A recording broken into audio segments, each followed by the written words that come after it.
Will Allen, he's the director, I would That's say. Will Allen. Yes. This is Will Allen. Yes. This is him. He is the director and I would say star subject matter of a documentary that I've talked about. I tell people about quite often. Called That's no joke. We talk about it several times. It's called Holy Hell, and it's about your experience. Well, actually, can maybe you could sort of take us from the beginning. And Sure. I don't want to give away too much about the documentary because I do want people to watch this movie. But if you could kind of take us back to the beginning. Sure. Well, the documentary is unique because it does kind of unfold. So it doesn't like tell you everything. It kind of goes in chronological order. So even when we were making it, we tried not to give everything away because it was our experience is how it kind of unfolded for us, which happens in life, right? You don't see it coming, certain things. So the film that I ended up making when I got out of okay. So I went to film school years ago, and right after film school, after college, I found myself in a meditation group in Los Angeles. My sister brought me in, and she'd been going. It was so sweet, so benign.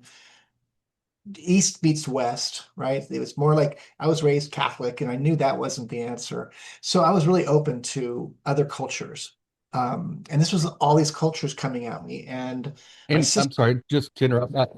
For context, this is 1985, 85. right? Yeah, you weren't even born. Right. Well, I was, but yeah. I'm old. Yeah, it was around that era though. Yeah. Yeah. I was 22 in 1985, I think, and got out of college. And God, you age like wine, dude. You're killing it. Hold on a second. Our video. Sorry, our camera was out of focus. Sorry about that. Continue. I'm sorry.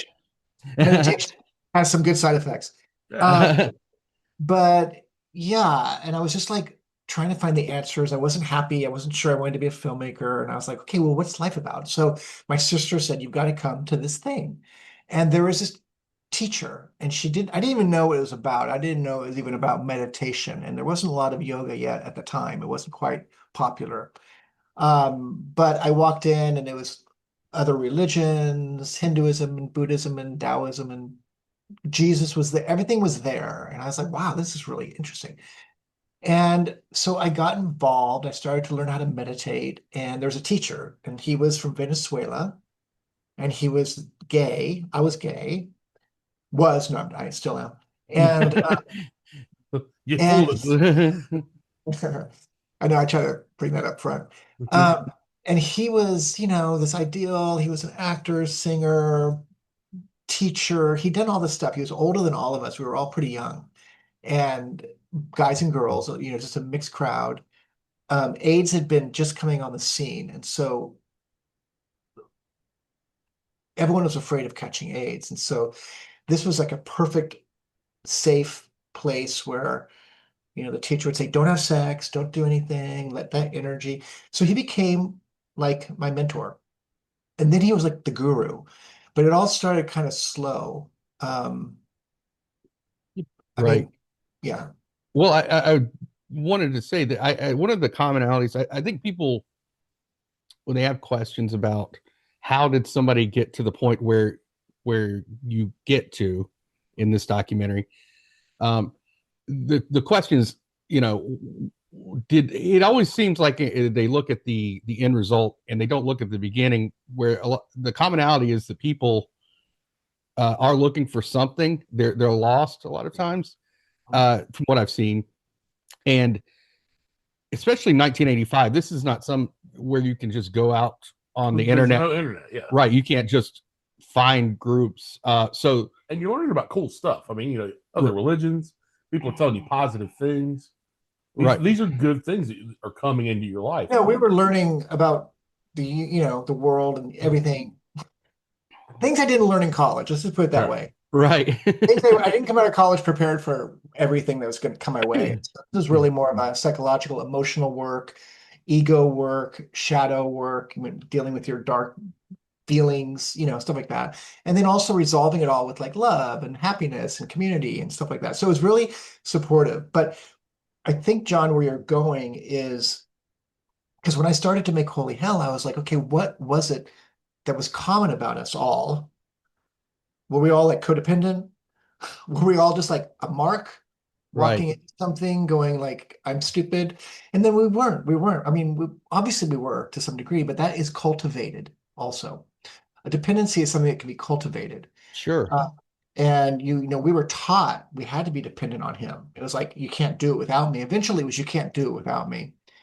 But a lot of us we had doctors, nutritionists, lawyers, people who'd gone to school. And so the more I studied about cults, which is really like a subculture of society, it has that word in it. Um, People who are attracted to it, and I'm generalizing, but are people who've had the opportunities to seek other things out and look a lot and not find it in their job, in their marriage, in their thing, and they were unhappy. It's not like they just stumbled upon it like, I'm just so lost. It's like they've looked and they haven't found it. So when they do find something that resonates, they're like, okay, this is something. So it does come with a bit of, I don't want to say intelligence, but predisposition of having to look and not find what they're looking for. So Well, I think to that degree too, where people, uh, a lot of people that don't have a certain level of desire to find more, uh, are complacent in probably other positions, so they wouldn't, they wouldn't, maybe they find themselves in other abusive relationships, but not necessarily finding something deeper, which I think maybe where you see someone like in your situation where they're predatory. They know that the people are yeah, yeah, looking he for was something super deeper. smart. He was super Right. smart. And how, I'm just going to take off what you're saying about being in other relationships. Hmm. It's think of it like a power, the unequal power. So if a woman could be in an abusive relationship with a male, for instance, or someone has more money than the other person, or someone has more power in that relationship, and they dominate that relationship because there's a disproportionate power. We had that. We had a complete disproportionate power. Like we were submissive to his power. Yeah, Um, he let the fish jump in the boat. Right. what? He let the fish jump into the boat. Yeah, he let the fish jump in the boat, and exactly. And we were giving our power away. I mean, looking at the Indian religions in India, I mean, families have teachers and masters, and you're supposed to give, they're wiser than you, and you're going there to learn something, and you can't have all the answers. So we had to kind of surrender our opinions and our critical thinking to learn something that was more illogical. And part of that came with him. Like he was part of that deal. Like you can't Right. question him because you don't know where he's coming from. And so how do we know? We're just young kids. Which I imagine is sort of in a way, it's sort of easy to do because you're trying to shed your old self. You're thinking that all these things didn't work for me That's right. before, That's right. and this is easy to accept because what I've done hasn't worked. It's Yeah. dead ends. And another thing that I want to note that it's what's so unique about this film too is this is filmed from a not just a first person perspective on this. Like you were inside from early on, and you're also these aren't handheld iPhones that videos. You're a professional. These are very well shot, so there it's really a candid look on this inside, probably better than anything I've ever seen as far as cults go. And so in that manner, I think it gives people a better perspective on how easily this can happen. We tried it. I mean, that was a choice I had. I mean, when I started to, Right. I was a director and filmmaker, and I didn't have that experience. And I did film while I was there because I'd never seen anything like this. I'm like, this is really amazing. I started filming everything and making Hmm. movies, thinking no one would ever see it.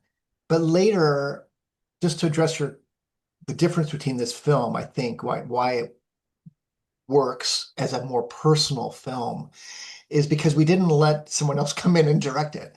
I mean, we didn't let someone, all these other documentaries were like, people are just writing like what they think about this thing and what they think about this thing. It's like, well, we're going to tell you what happened to us. We're going to tell you what we think happened to us and how we see it from our point of view, and my point of view. And that's why it's a more intimate journey.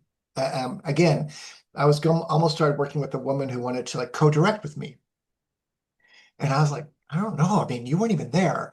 It's like, I don't know. And so all these films after this film I've seen that are just about this subject and that subject, just someone who's interested in the subject and there's talking about it, which is around it, right? About is like around.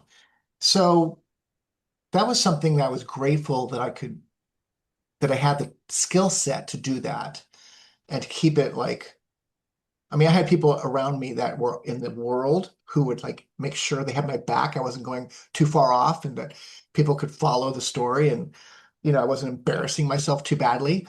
But, I was trying to be as honest as we could. And, it just took a while to make it and bring it out. And well,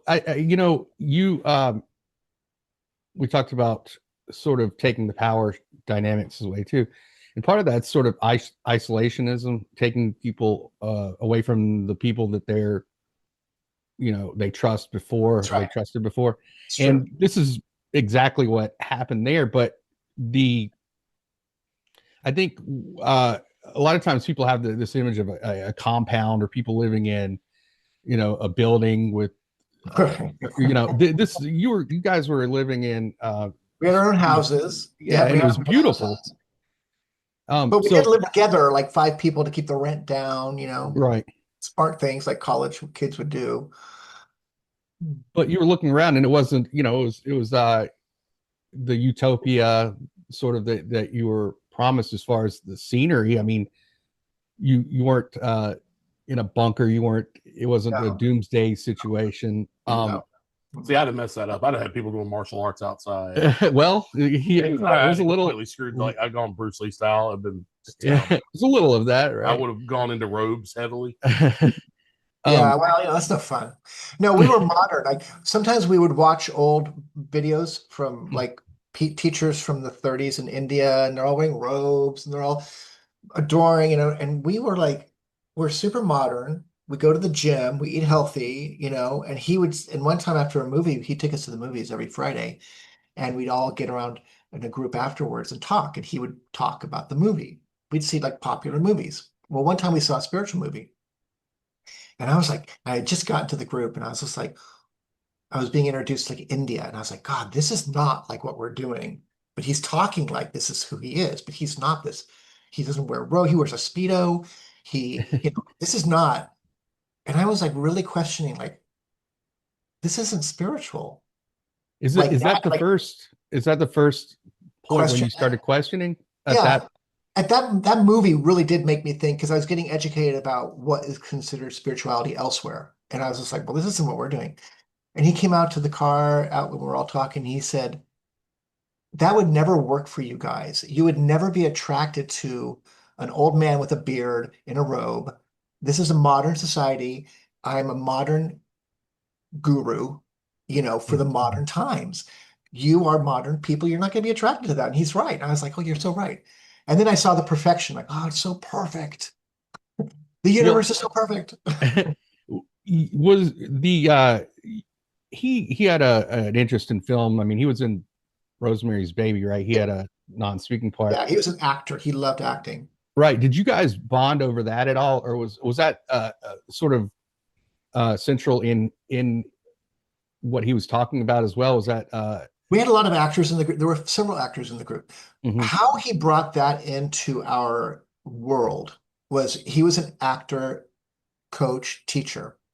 So we had acting classes, which were really like this ego exploring, because acting classes are really like getting in touch with all the crap and exploring it, becoming free.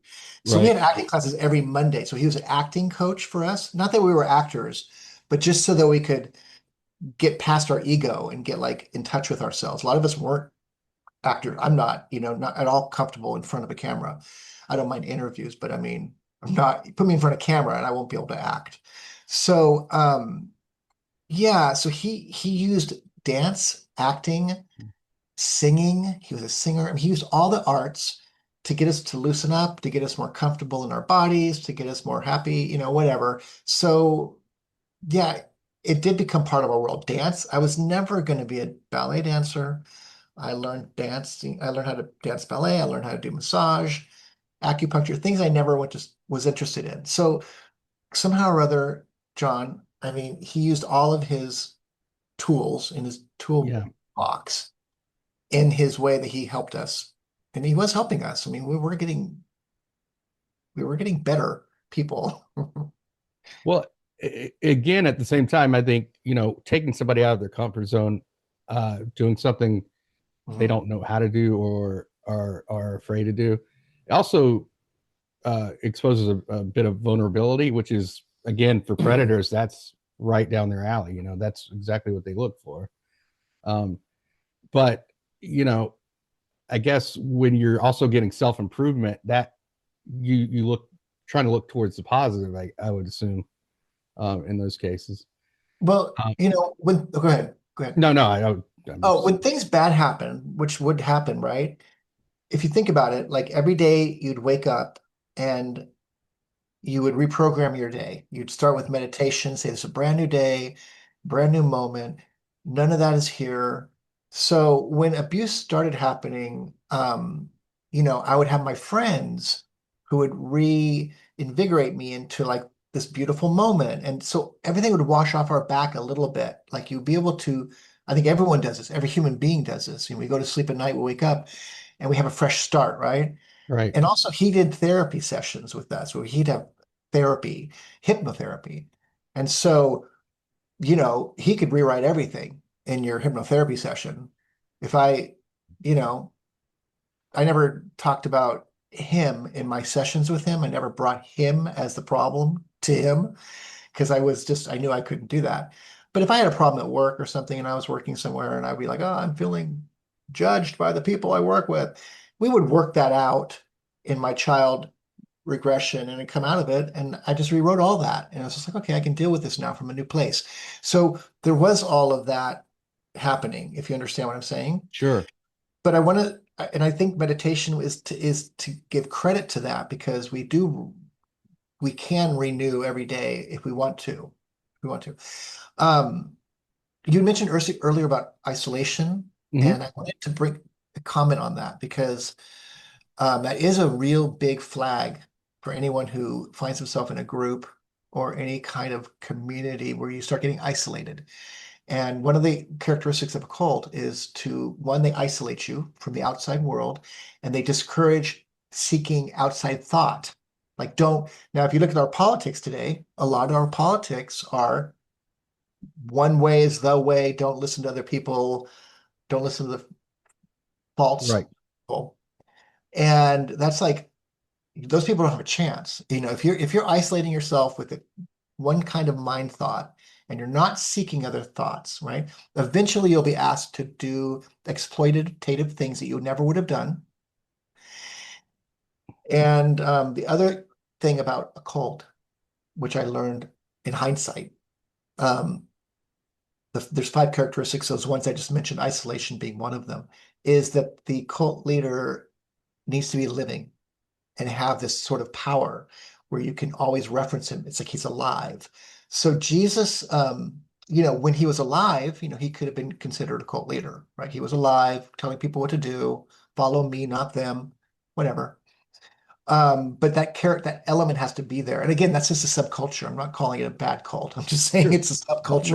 right. Yeah. Now there are bad cults and those people are alive, but then if the teacher's dead and you're following a book, sometimes that doesn't quite quantify as a full-fledged dangerous situation, Well, as well You as have if no the guy's one. alive. You have right. no one to take advantage of people in Right. the earthly aspects of That's right. what Or they were listening, going or they're through. listening, or they have your ear, or they bend your ear. So some people would say to me, like, well, AA is a cult. Some people call AA like a cult because Right.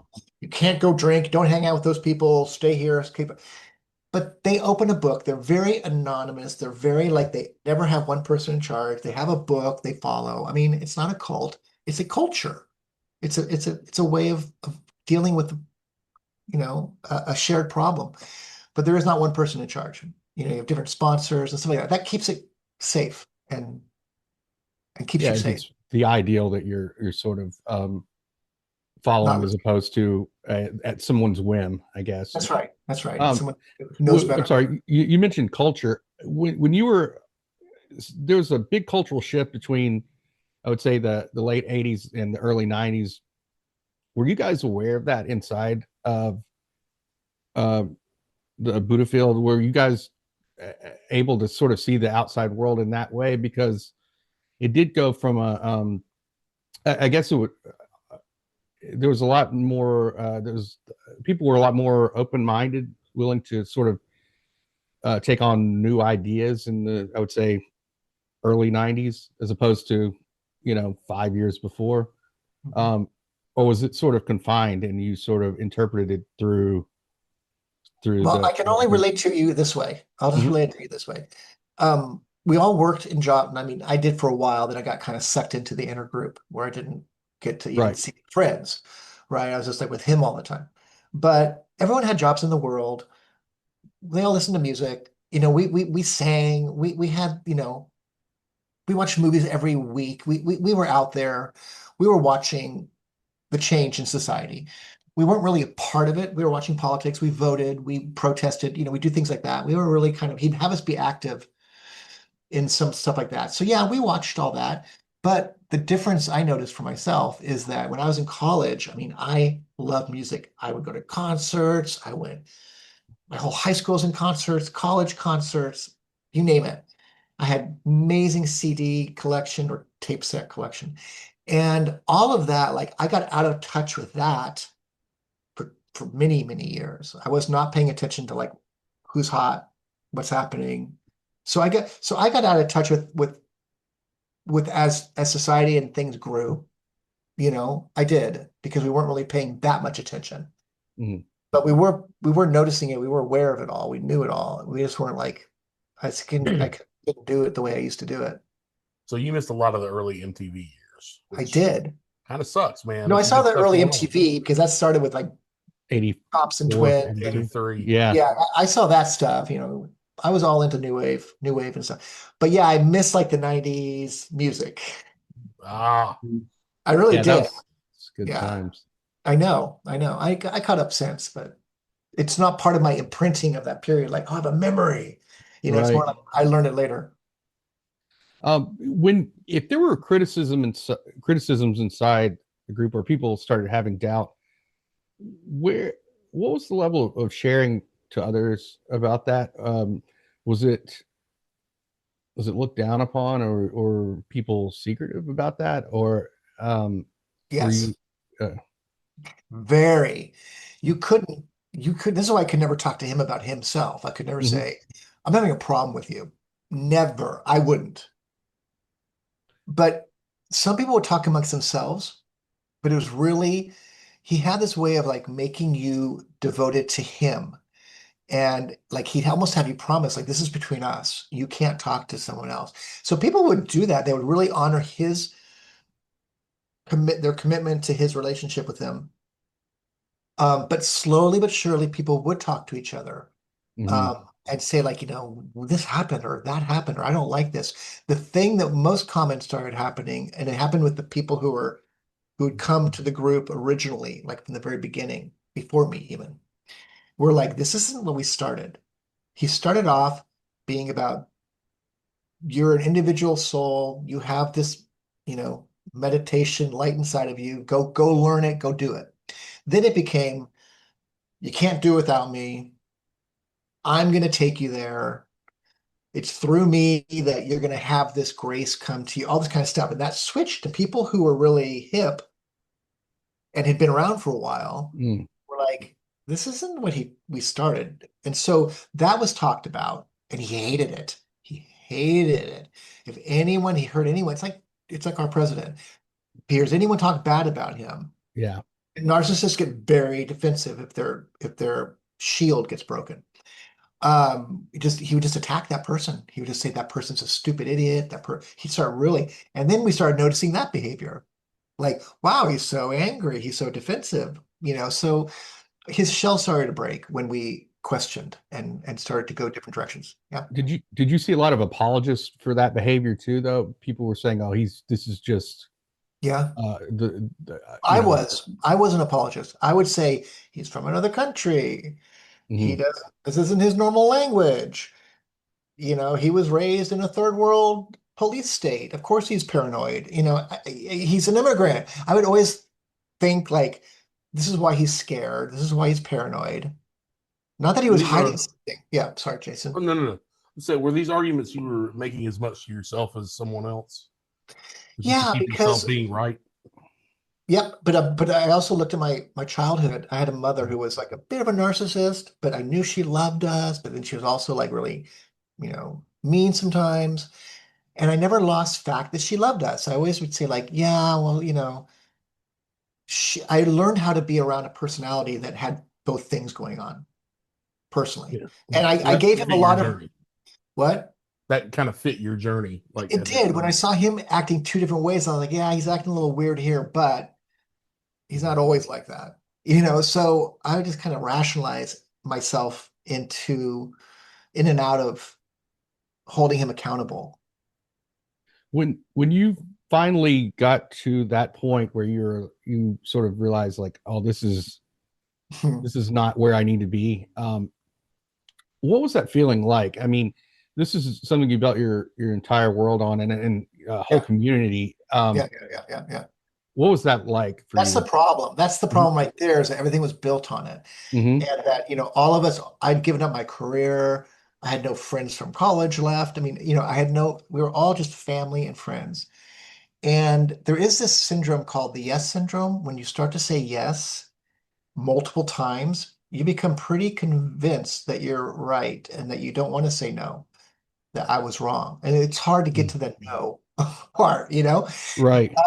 But the feeling was, it was inconceivable because we were so programmed to think that we were going to be together forever, all of us together, just like this is eternal. There is no exit plan. There was no graduation. We're just going to continue one day at a time forever. So having that fall apart and break apart and everyone becoming antagonistic towards each other, the whole thing breaking up, that was devastating.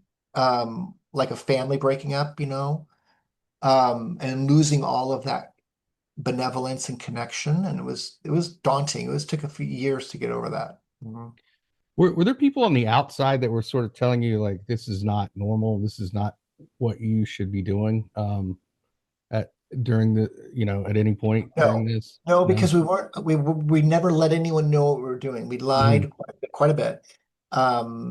People on the outside would see us in public going, what the hell's going on there? But they Right. weren't friends of ours. They really would come up to us and we wouldn't listen to them if they did. So I had no family members who knew what we were doing. I mean, both my sisters had been in the group, were in the group. So they knew what I was doing. We all agree that, oh, this is the spiritual enlightenment journey. People aren't going to understand it. But I think other people had friends who would intervene a little bit and start, giving them advice, but I didn't really have access to that. It wasn't until I really got out and I could really talk about it with other people that I could absorb their perspective and Well, their I don't point. want to spoil the moment and the documentary or anything, but if you were going to tell someone, who thought they were in a similar situation or heading towards that way, what are the things that the bells and whistles that finally went off in your head? You're like, okay, like I'm feeling this, so I got to be done with this. What would you advise them to look Well, before I can answer that one, Jason, I would just make sure you always have an out, for? Mhm. you always have a back door. You give yourself that before you get into anything. I can leave here if I want. You make sure you can do that. Because sometimes you don't notice you're giving that away because you commit and you get all involved. So I would highly recommend that you just always know you have the power to leave and get up and walk out no matter what. Mm, That's just good advice. period. Um, if I had had that, I would have done it. And there were times when I did almost. Um, and I left. And I called my best friend. I go, I'm going to the airport. I'm going to the airport. I can't take this. I can't take it. And she'd be like, what happened? Meditate, calm down. We would keep each other there. Okay. Now that was part of our job, is to keep each other on the path. Right. So I could, even when I tried to get out, I'd end up right back in it. A lot of people had the same experience.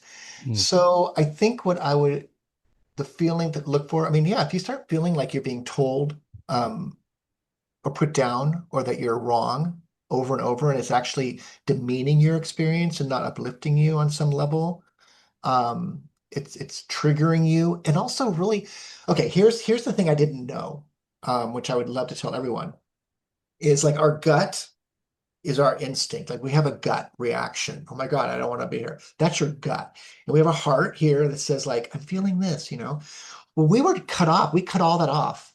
We couldn't Mm. listen to our gut. We couldn't listen to our heart. We just listened to like this higher, non-logical, we don't know the answer type thing. And it would bypass everything here down. So our bodies are built to guide us, to help guide us. It's very, very intuitive. So listen to your heart, listen to your gut, ask yourself, and we can all do that. We just, and now you can Google things. Yeah. When you had that moment and you sort of decided, all right, I'm going to confront these feelings, these things within myself, was it anger, or was it embarrassment, or how did you feel? Because I think with, say, addicts, they feel a level of shame about Shame, yeah. themselves whenever they sort of confront the things that they've done. Was there that, or was it just righteous anger against this person? That's a good question. You have really good questions, by the way, you guys. Oh, thank you so much. Yeah, I've thought about really, this a long time. So really good questions. These are hard questions. Anger was hard to get to. Anger was something I would not I'd learned not to be angry. I mean, anger was something if I got angry, it'd be like I'm blaming someone else. And I kind of learned how to always take everything on myself. Like I'm responsible for my feelings. If I don't like something, it's me. So anger took me a long time. I don't even know if I ever really got to the state of like, fuck you, angry, how dare you? Because I feel like I was there the whole time in a participating. So I mean, like how it's hard to, so shame, I gave all of us carte blanche that we all did the best we could in our situation with what we were given and the right. information we were given. So all my friends we all felt angry towards or whatever, different feelings. I'm like, you know what? Everyone did the best they could. Like we all did the best we could dealing with this narcissistic experiment that we were in, that we had no way that we even knew we were in it. So I think we all did a good job, during those years. So shame wasn't it. Stupidity, yes.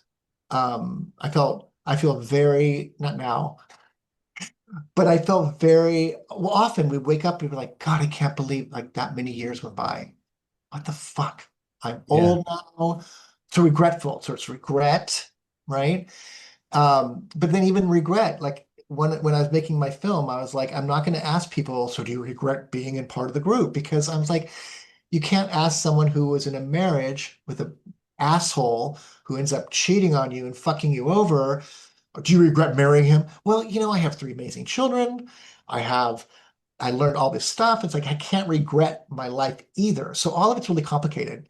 But it's a good question. And I feel like I should probably be angry, but I'd have to be angry at myself, right?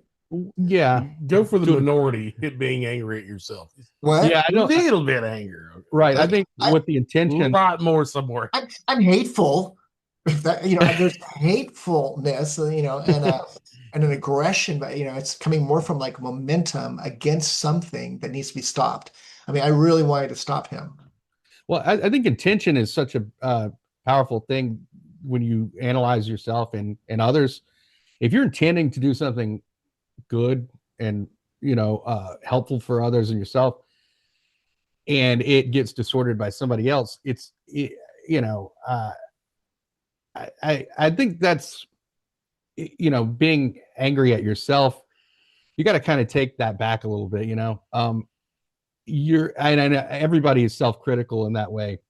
Well, not everybody, as you mentioned, narcissists aren't, but it's always everyone else. Yeah. right. So you get free, and I don't want to ruin the movie. It's I don't okay. want to But spoil the give a movie. little bit away.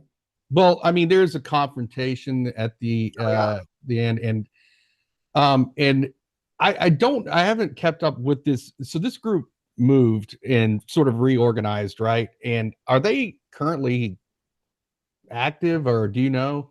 So I went to follow. So after our group broke up, which is spoiler, um, we left him, but a few people stayed with him. No matter, it was like faithful followers, right? Right. He didn't care that he had no integrity. They didn't believe what other people were saying. They just believed him only. They reconstituted the group the way that we had built it slowly, just by saying hi, introducing, meeting people at the gym, whatever. So they reconstituted through yoga and other ways. And they got him while I was out of the group. I found out that he created another group the same size as our group was, which is like 100 people. Wow. And I was flabbergasted because the whole point of us not pressing charges against him or doing something to poor grandpa was he's going to stop what he's doing, right? Well, he went on and did it over and over because he has a Jesus complex.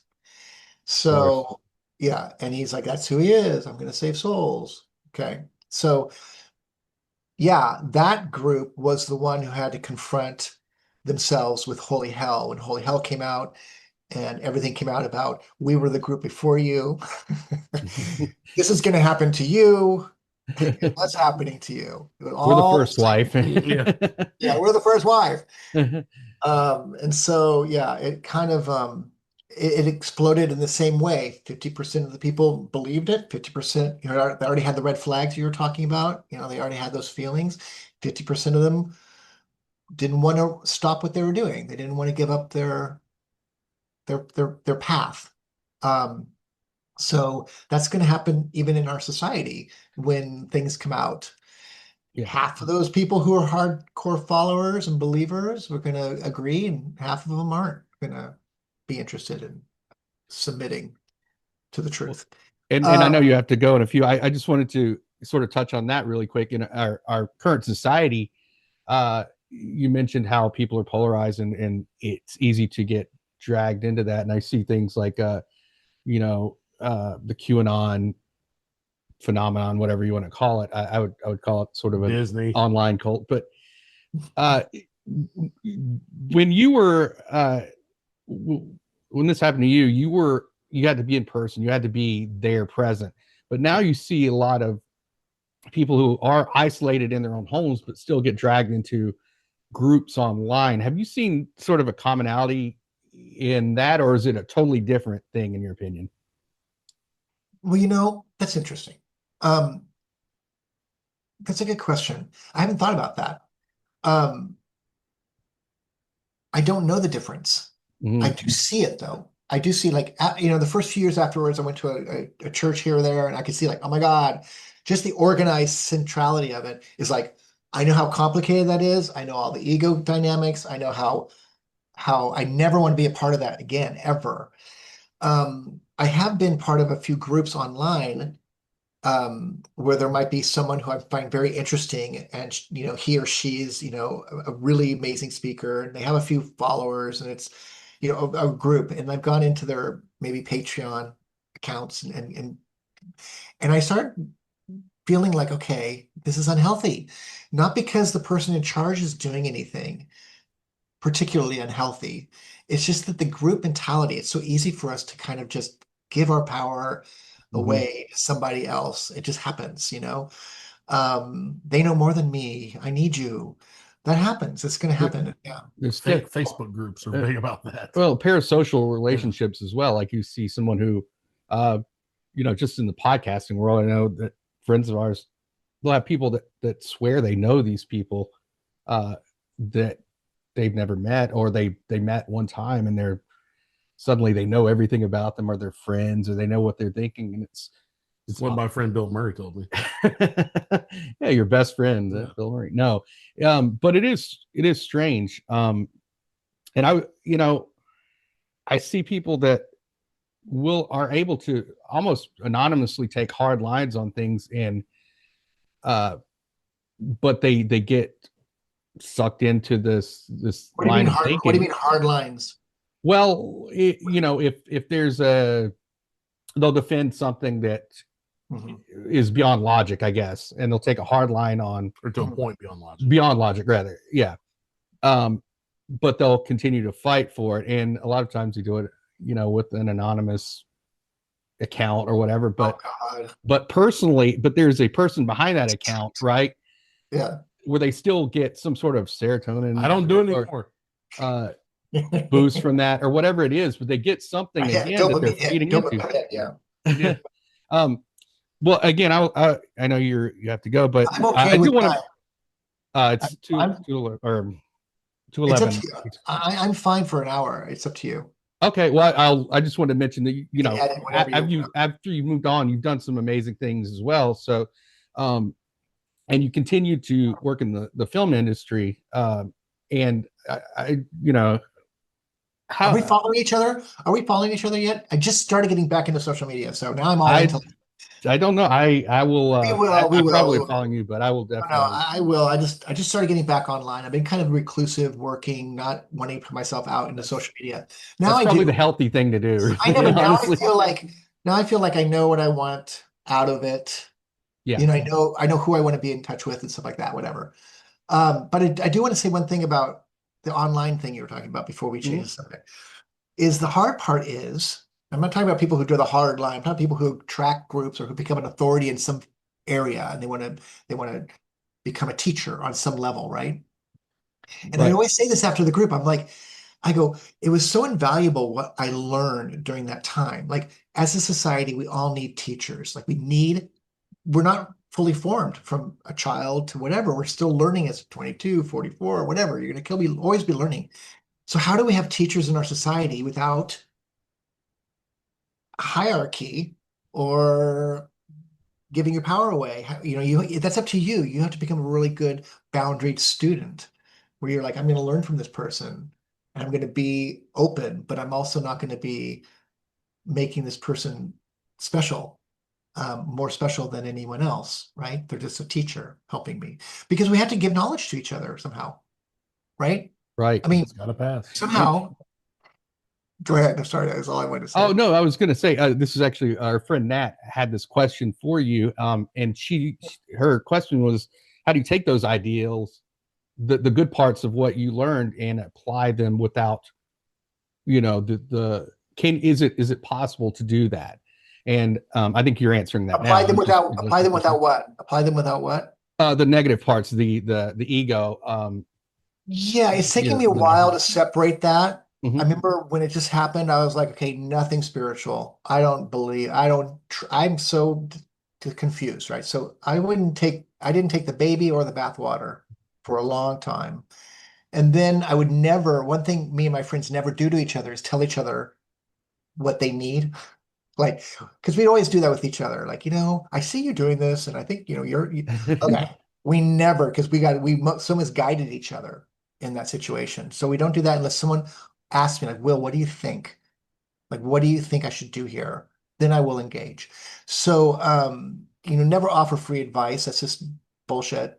It has to be something like that. So over time, I will share my experience with people, with the right people, when it's the right time, without invading their sovereignty, without interfering with their own learning process and their questioning process. Don't force anything on anyone, right? I mean, I can tell if someone's forcing something on me. Right. I can see it a mile away. It's just like, I think with humor, people, I always say that, you can yell at somebody or you can make them laugh, and making somebody laugh is way more effective. right. to getting them to sort of see your point of view. Shut up, stupid. But you're right. The forcing that on people, it puts up those walls. But I again, ultra fascinating story, and I think it's as applicable today as it is, as it was 1986 or 1985 through 2000s. Yeah, I mean, and you really got 2016. lightning in a bottle. 10 years ago, it's maybe even more applicable today to see that, we all can get pulled into things under the guise of it being a good thing, self-help, and Yeah. and it's when you And we make all those need conscious to, decisions. we all want to feel better. I mean, we all Right. want to feel good. And we all want a place. We all We have want to ton of belong. problems, that we have to figure out. And, it's a complicated life. I mean, life isn't so easy. Like, if they don't give you the handbook, No, you definitely they have definitely to, don't. and we need each other to reflect and talk about stuff safely and whatever. I have a friend in Mexico, or, he's this young friend and he has no father, right? And I realize he has no parental anyone. And he kind of sees me as that. And I've kind of taken on with him a little bit, just like he reaches out. He's just so shocked that I will even take time to talk to him. I'm like, why would I? Of course, you know, of course, we all need to have help. I mean, I have my friends who I'll call them if I need help, if I need to get clarity on something. We just have to be there for each other. That's such a strong statement to people to realize that we all need help, including ourselves. Like, it's not just, if we can think about that we need help, we can help others, Right, and for that to reflect out, and for that, if that nothing else, that's the message that came out of all of this. That's such a powerful ideal, Yeah. And hopefully people will take that on more, Well, we're human. It's a tribe. We're tribal people. It's a tribal Yeah. community. And if we do get isolated and we do get one person in their apartment here or one person, that's why people are getting online, because they're trying to be tribal. They're trying to get back to the nature, like how we were originally intended, I imagine. So we got to be on top of that. We all have to be responsible for ourselves, and educate yourself. And then if something's out of sync it up, or counterbalance it. Mhm. Excellent. If you want, you don't have to. Well, again, I want everybody to, definitely check out Holy Hell, because it's, I talk about it quite a bit, but it really is an amazing, unique film. And Will, Thanks. I really appreciate you taking time with us. Dude, This you're a hell of a dude, man. It was a pleasure to talk to you. And I'm here to very, talk to you guys. very informative too. So, and I don't know if I'll be doing it anytime soon. Occasionally, I'll help a friend or two with some criminal psychology classes or something to that effect for stuff I do for work, and I've got to put your film into the rotation for things they need to watch. Do it. I speak at a couple colleges. They have all the kids have to watch it. It's like social study. Also, it's on Prime. yeah, you want to see it. Don't watch it on anything with commercials, please. It was never made for commercials. No. CNN picked up the film, CNN, right, and Netflix originally. And CNN, we had to put commercials every like 10 minutes, which I was shocked. I was so happy to do it. But I was like, what's that like to someone see it with like a break to a soap commercial, and then you come back. So yeah, Amazon Prime has the whole film, and yeah, I think that's what I'm gonna say. You're an amazing dude, and we're lucky to have you, man. Thank you, Will. And maybe we could discuss something further later on down the road. There's a lot I wanted to talk about that we can go further in depth, but between you and me, I have this whole renewed interest with Holy Hell. It's been a while, I kind of had to sit and keep moving on with my life, right? But it's been 10 years since the film came out. So and I have a pretty good following on the Holy Hell Instagram, but I haven't like gone into there to talk to people or anything, but there's a period of time where, but I am going to start. I am going to get that one active again and start bringing out like archival footage, outtakes from the film that no one's seen, interviews, lost, but I mean, I have so much stuff that I haven't shared.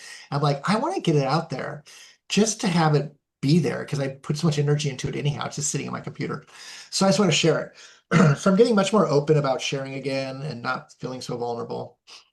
Well, I can't wait to see it. I really, People are going nuts over that, man. yeah, Yeah, it's really interesting, I think.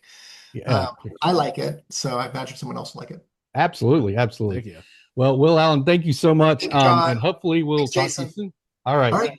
Goodbye. Yes, sir. Thank Bye. you.